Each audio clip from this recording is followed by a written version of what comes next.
Insap, Inspirasi Sabda Gereja Kristus Raja Paroki Bajiro.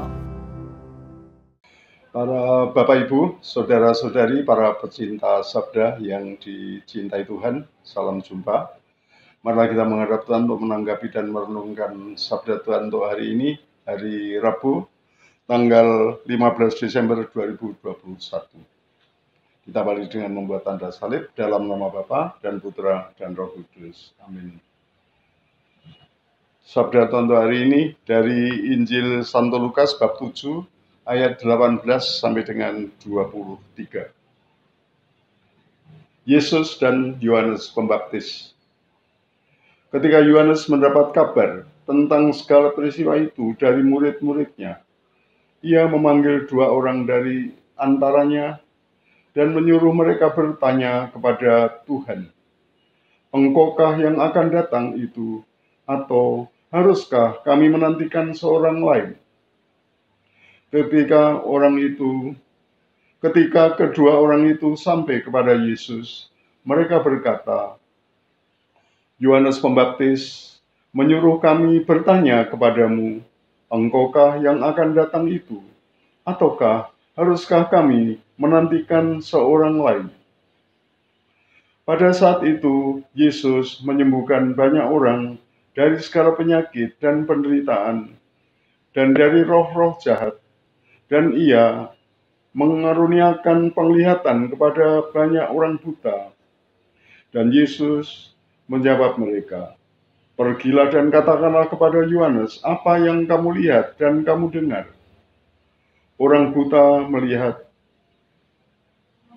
orang lumpuh berjalan, orang kusta menjadi tahir, orang tuli mendengar, orang mati dibangkitkan, dan kepada orang miskin diberitakan kabar baik. Dan berbahagialah orang yang tidak menjadi kecewa dan menolak aku." Demikianlah sabda Tuhan. Terpujilah Kristus. Bapak, Ibu, dan saudara sekalian yang dikasihi Tuhan, dalam kisah ini tadi, Santo Yohanes Pembaptis hidup di penjara setelah dia mengkritik Herodes karena perkawinannya dengan saudara sendiri. Dan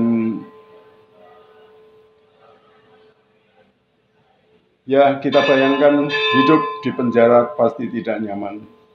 Hidup di penjara pasti juga membuat bertanya-tanya pada diri kita sendiri, mengapa saya mengalami hal yang demikian. Tetapi saya rasa Santo Yohanes Pembaptis lebih ingin meneguhkan iman murid-muridnya yang diarahkannya untuk sungguh mengikuti Yesus, untuk sungguh percaya kepada Yesus. Jadi jangan hanya percaya pada Yohanes sendiri, tapi Yohanes mengarahkan murid-muridnya untuk sungguh percaya kepada Yesus. Maka Yohanes mengutus 2 orang muridnya untuk menghadap Tuhan dan bertanya sebagaimana tadi kita dengarkan, "Engkaukah yang akan datang itu, atau haruskah kami menantikan seorang yang lain?" Nah, Bapak, Ibu, dan saudara yang terkasih, kemudian Yesus menunjukkan kepada mereka semua apa yang telah dilakukannya di dalam karya pelayanannya. Tuhan telah melaksanakan karya penyelamatan, menyembuhkan orang sakit, membebaskan orang dari kuasa roh jahat. Tuhan Yesus telah melakukan banyak hal untuk keselamatan umat. Maka di sini sekali lagi rasa-rasanya Yohanes mau memantapkan kepercayaan para muridnya kepada Yesus.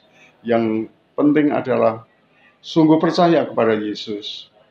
Dan Yohanes sebagai guru dan pembimbing sungguh menekankan hal ini dan mengarahkan hal ini bagi murid-muridnya. Yohanes sendiri hidup di dalam situasi yang berat di penjara.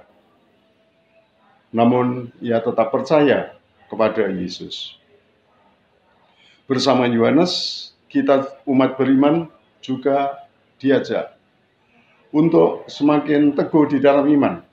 Walaupun kadang-kadang kita juga mengalami situasi yang berat, kadang-kadang kita juga mengalami situasi yang sulit, kita mengalami situasi yang gelap, namun kita diajak untuk tetap percaya dan berharap pada Tuhan, Juru Selamat kita. Karena Tuhan Yesus adalah pribadi ilahi yang adalah sumber kehidupan dan keselamatan kita.